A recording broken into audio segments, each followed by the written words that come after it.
ఆప్ BJP మధ్య శీష్ మహల్ 2 వివాదం రాజుకుంది. కేజ్రీవాల్ విలాసవంతమైన జీవితాన్ని గడుపుతున్నారని, కొత్త శీష్ మహల్లో నివసిస్తున్నారని బీజేపీ ఫోటోలు విడుదల చేసింది. ఢిల్లీ సీఎం రేఖా గుప్తా లెఫ్టినెంట్ గవర్నర్ ఇళ్లను ప్రజలకు చూపిస్తే తాము కూడా కేజ్రీవాల్ ఇంటిని ప్రజలకు చూపిస్తామని, ప్రజలకు వాస్తవం అర్థమవుతుందని ఆప్ కౌంటర్ ఇచ్చింది. ఆప్ బీజేపీ నేతల మధ్య మరోసారి శీష్ మహల్ వివాదం మళ్లీ రాజుకుంది. 7గురు ఆప్ ఎంపీలు పార్టీని వీడిన మరుసటి రోజే కేజ్రీవాల్ పై బీజేపీ విమర్శల వర్షం కురిపించింది. కేజ్రీవాల్ విలాసవంతమైన జీవితం గడుపుతున్నారని అన్నారు ఢిల్లీ మంత్రి పర్వేష్ వర్మ. కేజ్రీవాల్ నివాసం ఫోటోలను పర్వేష్ వర్మ విడుదల చేశారు. కేజ్రీవాల్ కొత్తింటికి డబ్బులు ఎక్కడి నుంచి వచ్చాయో సమాధానం చెప్పాలని పర్వేష్ వర్మ డిమాండ్ చేశారు. केजरीवाल जी बताएंगे कि लोधी रोड वाले बंगले में जितना पैसा लगा है, ये जो नया शीश महल उन्होंने बनाया है, इसमें जितना पैसा लगा है वो पैसा कहाँ से खर्च हुआ और वो पैसा किसका है। मेरा दूसरा सवाल है, क्या यह सच नहीं है कि आपकी इस विलासी शौक की वजह से आपके आम आदमी पार्टी के ईमानदार कार्यकर्ता आपकी पार्टी को छोड़ रहे हैं?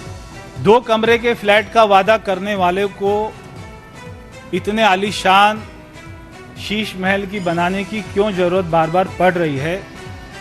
क्या इस बात का जवाब केजरीवाल जी देंगे? అయితే బీజేపీ ఆరోపణలకు అదే స్థాయిలో కౌంటర్ ఇచ్చింది ఆమ్ ఆద్మీ పార్టీ. కేజ్రీవాల్ పై పర్వేష్ వర్మ తప్పుడు ఆరోపణలు చేశారని, ఆ ఫోటోలో ఉన్నది కేజ్రీవాల్ ఇల్లు కాదన్నారు ఆప్ ఎంపీ సంజయ్ సింగ్.